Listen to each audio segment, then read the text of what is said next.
একটা অঙ্ক আছে, নিচে বচনটি সত্য কিনা নির্ণয় করো। পি বেল Q implies negation Q dot negation P. তাহলে প্রথমে লক্ষ্য করবা এখানে বচন আছে কয়টি। দেখো দুইটি বচন আছে, তাহলে দুইটি বচন থাকলে বারবার বলেছি চারটি সারি হবে, তাহলে আগে চারটি সারি টানবা। 1 2 3 4 5, একটা সবসময় অতিরিক্ত। তারপরে পি, তারপরে প্রথমে বসবে কি পি বসবে, ঠিক আছে। তারপরে বসবে কি কিউ, তারপরে বসবে কিউ, তারপরে নেগেশন পি আছে কি দেখতে হবে। দেখো নেগেশন পি আছে, তাই এখানে বসাবা নেগেশন পি, নেগেশন পি। তারপরে আছে নেগেশন কিউ, তারপরে প্রথম বন্ধনী কাজ করতে হবে। প্রথম বন্ধনীতে কি আছে পি ভেল কিউ, তারপরে এটুকু কি আছে negation Q dot negation P, তারপরে সমস্তটা আছে P vel Q implies negation Q dot negation P.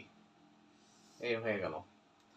এখন যে কয়টা সারি থাকে তার অর্ধেক সংখ্যক সারিতে টি বসে, অর্থাৎ দুটো সারিতে টি বসবে, দুটো সারিতে এফ বসবে।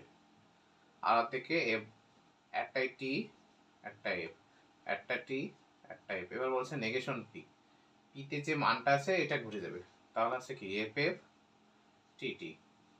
তাহলে কিউতে টি আছে, এখানে হবে এফ, এফ আছে টি, টি আছে এফ, এফ আছে টি। এবার কি বলছে দেখো যে পি ভেল কিউ, তাহলে আমরা জানি ভেলে এফ ভেলে এফ, তাহলে শুধু এই একটাই এফ আর বাদ বাকি সব কি টি। এবার বলছে negation Q dot negation P, আমরা খুঁজবো কোথায় টি টি আছে। এখানে শুধু টি আছে, বাদ বাকি সব এফ, সব এফ। এবার কি বলছে যে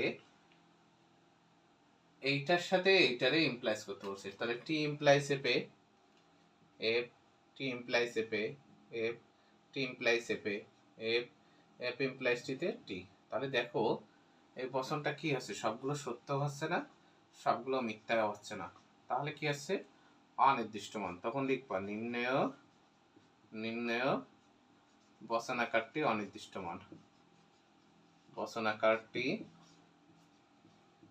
অনির্দিষ্ট মান, অনির্দিষ্ট মান। কারণ সত্য সারণীর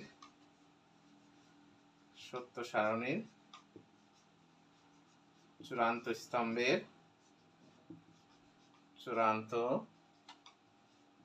স্তম্ভের কিছু সারির মান সত্য, কিছু সারির মান সত্য, আর কিছু সারির মান মিথ্যা প্রমাণিত হয়েছে, আর কিছু সারির মান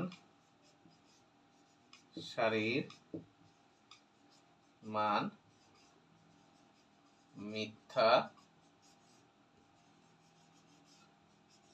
প্রমাণিত হয়েছে। আশা করি তোমাদেরকে আমি বোঝাতে পেরেছি। এভাবে করলেই 5 মার্ক পেয়ে যাবা। ওকে।